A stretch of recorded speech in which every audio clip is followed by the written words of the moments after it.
그 도적이라는 드라마에 광일이라는 인물이 나옵니다. 이 광일이라는 인물은 젊은 사람인데, 한국 사람인데 친일, 일본 쪽으로 전향을 한 인물입니다. 그래서 일본군 소좌 계급까지 올라갑니다.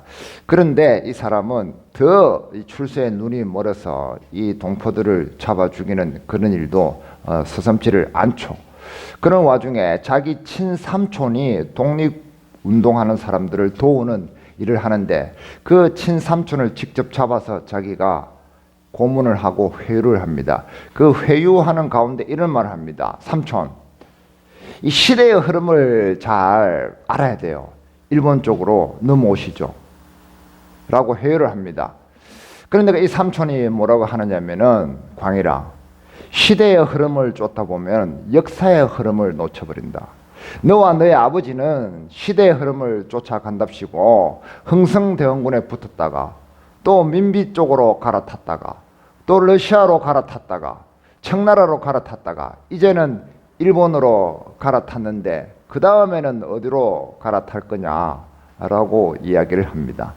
자, 오늘 본문에도 이 복음을 갈아탄 사람들에 대해서 이야기를 하죠. 사도 바울은 다른 복음으로 갈아탄 사람들에 대해서 이상한 일이라고 이야기를 합니다. 이 일을 대해서 토마스 슈나이너라는 신학자는 여기에 빗대고 있습니다. 출애굽기 봅니다. 출애굽기 32장 8절 다 같이 읽습니다. 그들이 내가 그들에게 명령한 길을 속히 떠나 자기를 위하여 송아지를 부어 만들고 그것을 예배하며 그것에게 제물을 드리며 말하기를, 이스라엘아, 이는 너희를 애굽 땅에서 인도하여 낸 너희 신이라 하였도다. 앞쪽에 보면 그들이 내가 그들에게 명령한 길을 속히 떠나, 이 속히 떠났단 말을 하고 있죠. 이 갈라디아서도 마찬가지입니다. 너희가 다른 복음으로 속히 떠나버렸다. 예수 그리스도 은혜의 복음에서 속히 떠난 것을 이상하게 여긴다라고 사도 바울은 이야기를 하고 있습니다. 이것이 애굽에서 떠나와서 광야에 있다가 광야에서 다시 애굽으로 속히 떠나가려고 하는 것과 매일반이다라고 이야기를 하는 거죠. 이 애굽은 어떤 세상이냐면은 은혜가 실종된 세상의 표상입니다. 그들은 400년 동안 이 애굽에서 종사를 했지만 그들은 은혜라는 것에 대해서 한 번도 체감하거나 느껴본 적이 없었습니다. 그런 세상으로 속히 떠나가려고 했던 것은 참으로 이상한 일이 아닐 수가 없습니다. 은혜가 실종된 세상. 제가 어릴 때는 은혜를 느껴본 적이 참 거의 없었다고 생각을 합니다. 따뜻한 우유 한 잔을 누군가에게 받아서 먹어본 기억이 없습니다. 항상 어렸지만은 가난을 몸으로 때워야 했던 그런 시절이었습니다. 학교에 가나 집에 오나 온갖 무엇든지 일거리가 있었습니다. 학교에 가면은 또 학교에 내야 되는 그런 돈들이 있었죠. 그때는 국방성금, 뭐 방위성금, 뭐 어떤 성금, 그런 것들이 있었죠. 돈이 없었기 때문에 그런 것을 낼 수가 없었습니다. 낼 수 없었기 때문에 선생님에게 핀잔을 들어야 했죠. 그리고 각종 준비물들이 있었잖아요. 학교에서는 뭐 미술 시간에 쓰는 준비물, 체육 시간에 뭐 필요한 준비물들, 또 여러 뭐 참고서들, 노트들, 이런 것들이 준비되어야 되는데 돈이 없었기 때문에 그냥 가는 거예요. 그냥 가면 선생님이 또 꾸중을 하거나 또 때로는 매를 때리기도 했어요. 그 가난을 몸으로 때워야 했던 그런 시절이었던 거죠. 은혜를 느껴보지 못했습니다. 누군가 따뜻하게 그런 것들을 감싸주고 그런 것들에 대해서 네 문제가 아니다, 네 잘못이 없다라고 얘기해주는 사람을 단 한 명도 만나지는 못했습니다. 집에 오면은 매일 집에서 항상 해야 되는 일들이 대기하고 있었습니다. 짐승들을 돌보는 일들을 해야 되고 또 집안 곳곳을 청소하는 일을 해야 되고 또 이나 밭에 가서 해야 되는 일들이 항상 대기되어 있었습니다. 그것을 어린 시절부터 해야만 했죠. 그런데 그것을 잘 한다고 해서 어떤 보상이 또 주어지는 것도 아니었습니다. 잘 하면은 그냥 무탈하게 무사하게 그 하루가 넘어가는 것이었죠. 대신에 그것을 잘 못하면 상당한 체벌이 기다리고 있었습니다. 얻어 터지는 거죠. 그래서 우리는 그 시대에 대한 기억과 분위기가 우리 몸에 배었고 그것이 우리에게는 익숙한 것이 되어버렸습니다. 그래서 지금 50, 60대 이상을 사는 사람들은 그런 세상에 분위기와 그런 세상의 각박함을 그대로 몸소 체험을 하고 있죠. 그래서 지금은 잘 사는 시대가 되었지만은 우리의 몸은 그 가난을 기억하고 있는 거예요. 그 가난을 기억하고 있고 그 가난했던 시대의 그 각박함을 우리 몸이 기억을 하고 있는 겁니다. 그래서 우리도 이 각박한 세상을 살아가고 있는데 은혜를 나누어 줄 줄 모르는 그런 사람들이 되었고 이 세상은 그렇게 각박하게 되었다는 거죠. 그런데 이 제가 이야기했던 어린 시절에 그런 세상, 각박한 세상 정도가 아니라 유대인에게 있어서는 이 율법이라는 것은 훨씬 더 엄청난 것이죠. 그들을 숨통을 막히게 할 만큼 올가매는 그런 것들입니다. 율법은 훨씬 더 무겁고 훨씬 더 날카롭고 훨씬 더 심각한 그런 상태였다는 거죠. 그들의 삶 속에 더 깊숙이 그들은 이 율법을 지키다가 어기면은 누군가에게 상당한 손가락질을 받아야 됐고 그리고 상당한 그에 상응하는 대가를 분명히 치러야만 했습니다. 대충 넘어가는 법이 없었죠. 골목골목마다 마을마다 이 율법의 CCTV들이 돌아가고 있었습니다. 그래서 항상 감시를 받고 있는 듯한 그런 사회였단 말이에요. 숨막히는. 그런데 그런 율법의 세상으로 이 갈라디아 사람들이 도전을 받고 충동을 받아서 그런 쪽으로 돌아가려고 하는 것은 이 사도 바울의 눈에 얼마나 이상하게 보였겠냔 말이죠. 사도 바울은 그런 세상에서 탈출을 해서 이 은혜의 세상에 들어와 있었기 때문에 다시 그 세상으로 돌아가는 것에 대해서 너무나 이상하게 생각을 했던 겁니다. 그러나 우리는 이 관점은 지금 은혜에 흠뻑 젖어 있는 사도 바울의 눈으로 바라본 이상함이죠.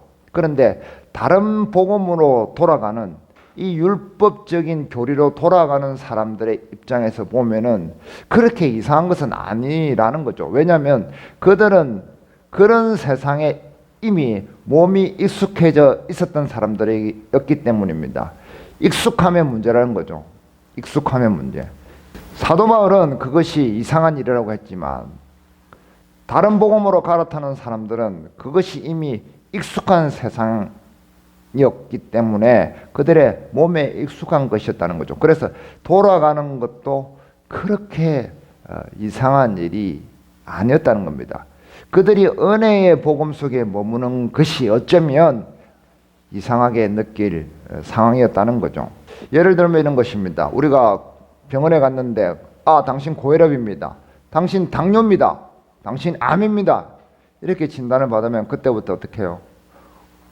술, 담배 뭐 이런 거 하면은 탁 끊잖아요. 끊고 음식도 절제하죠. 식습관도 이렇게 바꾸죠. 생활 패턴도 확 바꿉니다. 운동하러 다니고 좋은 데 다니고 막 이러죠.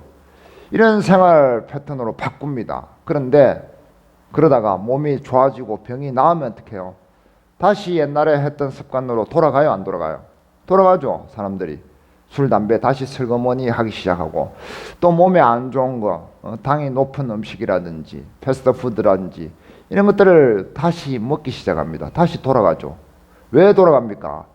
그렇게 오랜 시간 살아왔기 때문에 그것이 익숙하였다는 거죠. 건강에 좋고 나쁨이 문제가 아니라 그것이 내 몸이 기억하는 것이기 때문에 익숙한 것이기 때문에 그 습관대로 돌아간다는 거죠. 그런 것과 마찬가지라는 겁니다.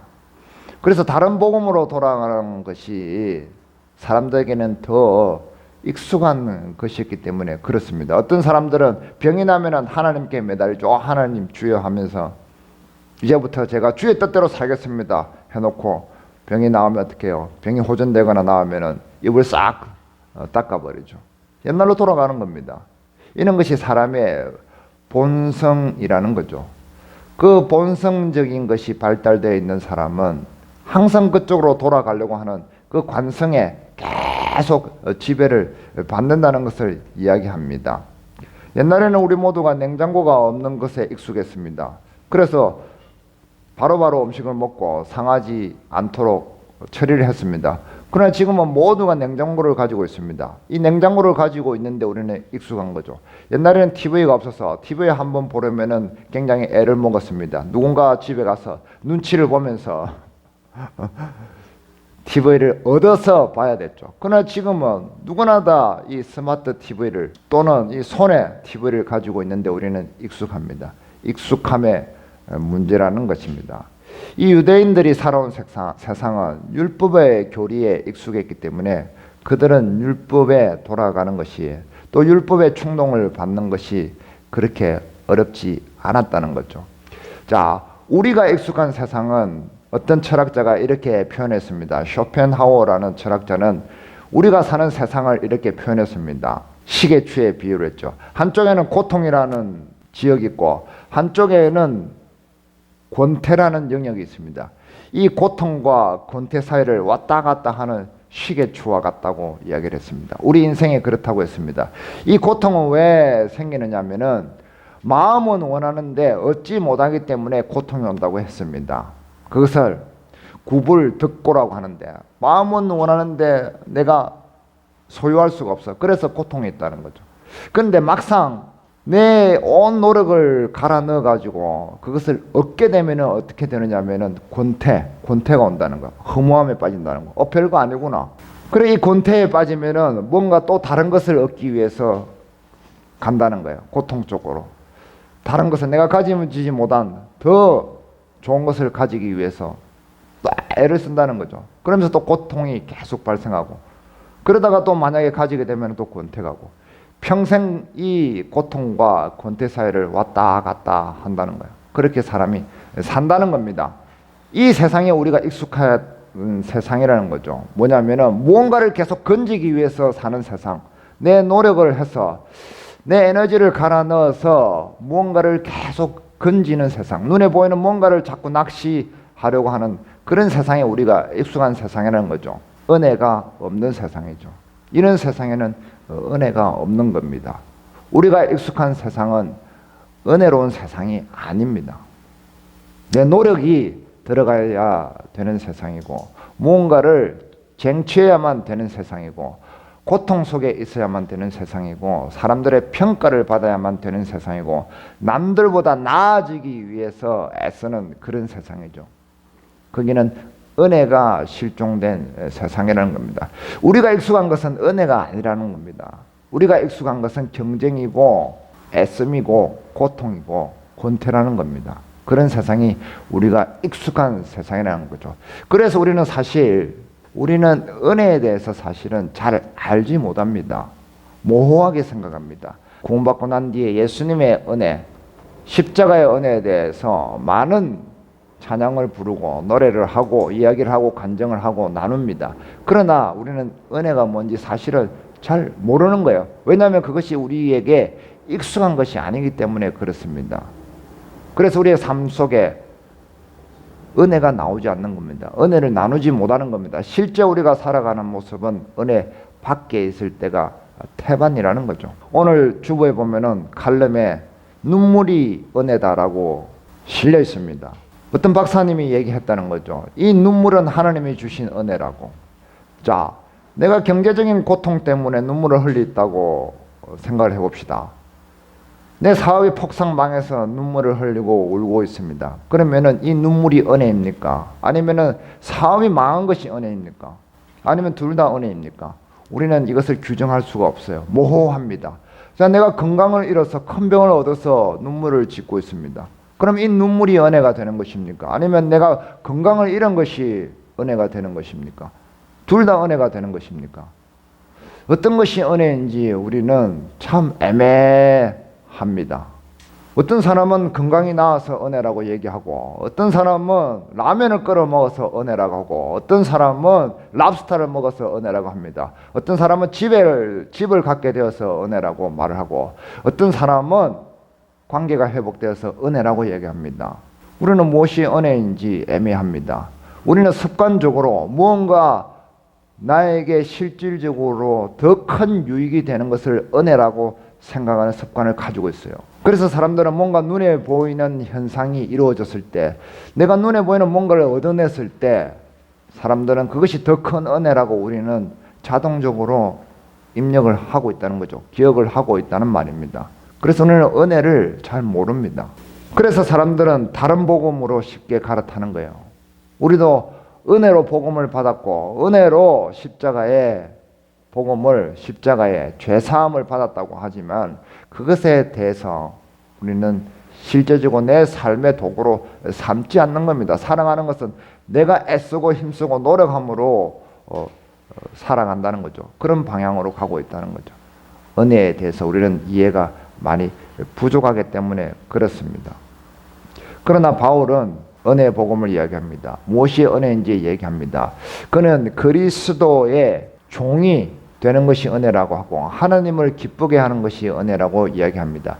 그가 익숙한 것은 바로 이것이라고 이야기합니다. 오늘 본문의 10절에 보면은 다 같이 읽습니다. 이제 내가 사람들에게 좋게 하랴 하나님께 좋게 하랴 사람들에게 기쁨을 구하랴 내가 지금까지 사람들의 기쁨을 구하였다면 그리스도의 종이 아니니라. 내가 지금까지 라고 이야기를 합니다. 그가 회심한 이후에 지금 펜을 든 이 시간까지 그에게 익숙한 것은 무엇이냐면 그리스도의 종으로 살아가는 것이고 하나님의 기쁨을 구하는 것이었고 사람들의 기쁨을 구하지 않는 것이었습니다. 사람들이 익숙한 세상에서 사람들의 익숙함으로 살아가는 것이 아니라 하나님의 기쁨 안에서 그리스도의 종으로서 살아가는 것이 자기에는 익숙한 것이라고 이야기하고 있습니다. 그에게 익숙한 것은 다른 복음으로 갈아탄 사람들과 다른 것이었다는 것을 얘기하는 것이죠. 그는 우리에게 그것을 들려주고 싶어 합니다. 그가 익숙한 것은 그리스도의 종으로 살아가는 것이었습니다. 종이라는 것은 주인의 일을 하는 것입니다. 즉, 일 잘하는 종은 주인이 드러나도록 하는 것이 좋은 종이라는 말입니다. 그 말은 그리스도가 드러나도록 사도 바울은 일을 했다는 거죠. 그가 일하는 목적은 그리스도가 드러나도록 하는 것이었고 그가 일하면은 그리스도가 항상 드러났다는 것이죠. 그것을 하나님이 기뻐하는 것이었다는 것입니다. 그것을 이 사도 바울은 주장을 하고 있습니다. 무슨 말이냐면은 그가 하는 말에는 말 전부에는 그리스도가 드러났고 그가 하는 행동 모두에는 그리스도가 드러났다는 말이죠. 그리스도에 대해서 모든 것을 말하고 그리스도에 대해서 모든 것을 증거하는 그것이 그의 익숙함이었다는 것입니다. 우리가 은혜를 안다면 그리스도를 안다면 내가 한마디 하면은 그리스도가 한 번 드러나고 내가 10마디를 하면은 그리스도가 10번이 드러나야 되는 것이 정상입니다. 내가 몸짓 한 번을 하면은 그리스도가 한 번 드러나야 되고 내가 몸짓 10번을 하면은 그리스도가 10번이 드러나는 것이 우리가 은혜의 삶 속에 살아간다는 것을 말합니다. 그것이 그리스도에 익숙한 사람이라는 말이죠. 사도 바울은 그것을 이야기하고 있습니다. 그는 그리스도가 드러나게 하는 것에 익숙한 사람이었다는 거죠. 율법은 그리스도가 드러나지 않게 합니다. 은혜가 드러나지 않게 하는 것입니다. 자기를 드러내는 것이고 자기의 모양을 내는 것이죠. 그것에 익숙했다는 말입니다. 세상은 자기를 드러내는데 익숙했다는 거죠. 그러나 은혜는 그리스도가 드러나도록 하는 것이라는 말입니다. 그것을 하나님이 기뻐하신다는 말이죠. 사도 바울은 그것을 주장하고 있습니다. 아무튼 그리스도가 드러나야 한다는 것인데 이 그리스도가 드러나게 하는 것이 쉽지 않다는 거죠.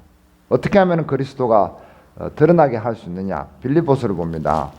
그러나 무엇이든지 내게 유익하던 것을 내가 그리스도를 위하여 다 해로 여길 뿐더러 또한 모든 것을 해로 여기면 내 주 그리스도 예수를 아는 지식이 가장 고상하기 때문이라.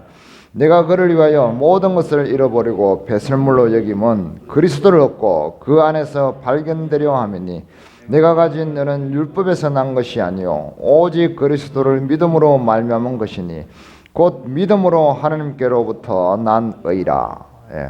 무엇이든지 내게 유익하는 것을 내가 그리스도로 인하여 다 해로 여길 뿐더러 해로운 것으로 여겼다는 거죠. 그리고 그리스도를 아는 지식이 가장 고상한 것이기 때문에 그렇다는 말을 하고 있습니다.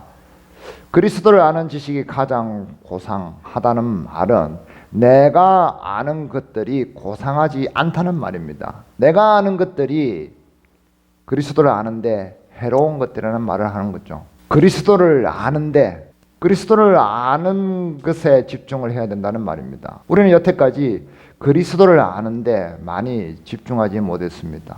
그리스도를 아는 것에 집중하는 것이 가장 고상한 것이고, 그리고 가장 하나님을 기쁘게 하는 것이고 가장 은혜로운 것이라는 말입니다. 그리스도를 아는 지식, 이것부터 돼야 된다는 말이죠. 우리는 섣불리 행동을 하려고 하지만 그것은 차후의 일입니다. 그리스도에 대해서 알아가야 된다는 거죠.